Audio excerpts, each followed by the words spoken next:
그 가운데 삼총리가 또 모인다라는 전망이 나옵니다.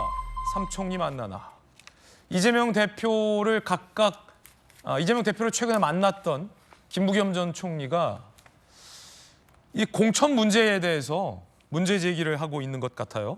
일단 무슨 일련의 사건들이 민주당에서 지금 벌어지고 있는지부터 짚어보죠. 지난주에는 이른바 친명 의원의 지역구에 도전장을 내민 비명 후보들이 부적격 판정을 받았다라는 것으로 저희가 보도해드렸는데 호남 지역에서 이른바 친명 리스트가 돌아서 크게 논란이 일었습니다. 연휴 기간에. 자, 더불어민주당 호남 친명 출마자 추천 명단이 돌았어요. 우리가 추천하는 이분들이 호남 친명이다라며 추천 리스트가 만들어져서 돌고 있습니다. 호남이 없으면 나라도 없다라며 정의찬 후보도 저기 들어가 있죠. 친명 리스트가 돌고 있습니다. 뭐 논란이 됐던 강위원, 정의찬, 김의겸 등등등 인물들이 들어가 있는 친명 리스트. 당원들 사이에서 이 친명 리스트가 확산되고 있습니다. 수도권에 이어서 호남까지 이 친명 리스트가 돌고 있어서 파문이 일고 있는 겁니다. 호남 의원들이 반발하고 있다고 하는데 함께 보시죠. 12명 명단을 공유하며 치졸한 민주당 텃밭, 호남의 창피한 현실, 이런 행동 말라는 게 지도부의 권고였다 확신한다라며 친명 비명을 떠나서 일단 민주당 의원 단체방에서 호남 의원들이 반발을 하고 있습니다. 친명 리스트가 여기저기서 지금 도나 봅니다. 뭐 하루 이틀 된 얘기는 아니고요. 예.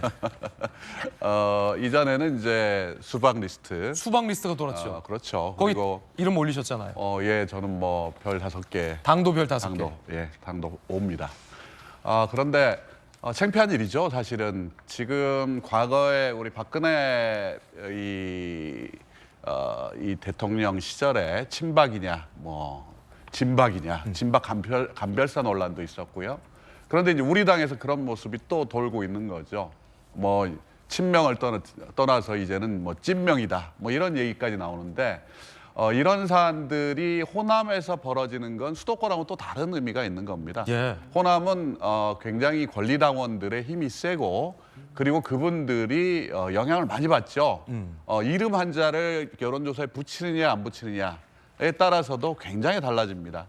그런 상황에서 이용빈 의원이 이제 이 문제 제기를 했는데 이용빈 의원 입장에서는 굉장히 억울할 거예요. 네. 왜냐하면 본인이 지금까지 송영길 전 대표의 핵심 측근으로 그리고 이재명 대표를 후보로 만드는데 굉장히 큰 공을 세우신 분이거든요. 그런데 친명 리스트에서 빠졌어요. 예. 그러니까 이 부분은 상당히 음모가 있다고 저는 봅니다. 예. 이 호남에서 특히 광주 지역에서 대부분의 의원들이 사실은 다 이재명 대표 쪽에 줄을 댔었거든요. 그분하고 친하시고. 그런데 그중에서도 최근에 이재명 대표의 특보를 했다든지 아니면 변호인을 했다든지 하시는 분들이 내가 친명이다, 내가 찐명이다 이렇게 이야기를 하면서 오히려 그동안 친명으로 계셨던 분들을 밀어내고 있는 거거든요. 예. 비명화시키는 거죠. 비명화시킨다. 그래서 아마 친명의 비명이군요. 그렇죠. 그래서 저는 참 원래부터 저는 혁신계 또 비명계에 속해 있었기 때문에 제가 보기에는 너무나 어이없는 일들이 지금 벌어지고 있는 거예요.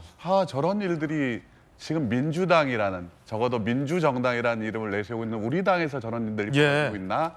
라는 것들이 참 안타까울 뿐입니다. 이게 지금 호남에서도 이런 일, 앞서 수도권에서도 비슷한 일이 있었던 게 친명계 조정식 사무총장 지역, 현역 지역에 도전장을 내민 김윤식 전 시흥시장이 그 당내에서 부적격 판정을 받았잖아요. 그런데 부적격 판정 이유가 경선 불복이라는 거예요. 그래서 저희 앵커의 모닝콜로 김윤식 전 시장을 통해봤는데 본인은 경선한 적이 없다는 거예요. 경선 아닌데 어떻게 경선을 불복하냐. 예. 결국은 다시 한번 이의 신청도 기각됐다는데 어떻게 보십니까? 김윤식구 시장 같은 경우에는 굉장히 억울하죠. 예. 지난번 선거 때 대부분의 현역 의원들이 다 이 경선을 했거든요. 근데 당시에 정책위 의장이라는 이유로 조정식 사무총장은 전략 공천을 받으셨어요. 그리고 나서 그 당시에 가장 강력한 이 라이벌이었던 김 시장이 사실은 탈락을 예. 했거든요. 그러니까 경선에 기회조차 갖지 못하고 탈락을 했는데 그거에 이제 이의를 제기하고 그 다음에 거기에 대해서 손해배상 소송을 걸었고 예. 이걸 이유로 또 불복했다고 해서 이번에 또 아예 자격이 없다 이렇게 부적격. 이야기했단 말이에요. 부적격 판단을 내렸단 말이에요. 저는 조정식 사무총장의 지역이기 때문에 더더욱 이런 결정이 나와서는 안 된다고 생각을 합니다. 조정식 총장의 입장에서는 이 김 시장을 껴안고 그리고 경선을 치러야죠. 예. 경선을 치러서 이분들이 나갈 수 있는 탈당할 수 있는 근거 자체를 없애줘야 되는데 사실은 가장 핵심적인 조정식 사무총장 지역에서 이런 문제가 발생했다는 게 저로서도 안타까워요. 그러면 핵심 친명 의원의 지역구에서 비명계와 경선조차 못 치르는 결과가 낳은 논란의 부적격 판정. 왜 이런 일들이 벌어지고 있다고 보십니까? 저는 어찌됐든 정말 사무총장이나 당의 지금 우리 여러 핵심 보직을 가지고 계신 분들이 선거와 그다음에 공천과 관련된 자리에서는 사실은 배제가 됐어야 된다고 생각을 합니다. 그러면 다른 분들이 예를 들어서 이런 결정을 내렸다면 큰 문제가 없었을 거예요. 그럴 수도 있겠다. 그래. 그런데 그 자리에 계신 분들, 사무총장이라든지 우리 자격심사위원장이라든지 이런 분들이 이재명 대표의 핵심 측근이란 말입니다. 그러다 보니까 이분들이 이런 결정을 내렸을 때 거기에 대해서 옳다, 그르다라는 판단을 하지 않고 너는 누구 편이지, 너는 어느 자리에 있었지, 너하고 어떤 관계가 있지 이걸 보게 된단 말이죠. 그런 객관성 자체를 담보해낼 수가 없어요. 저는 이렇게 가고 있는 우리 당의 공천 상황이 매우 우려스럽고 그래서 통합 비대위라는 것을 빨리 출범시켜서 당 전체를 통합적으로 관리하고 선거를 치러야 된다 이렇게 주장을 드리는 겁니다. 네.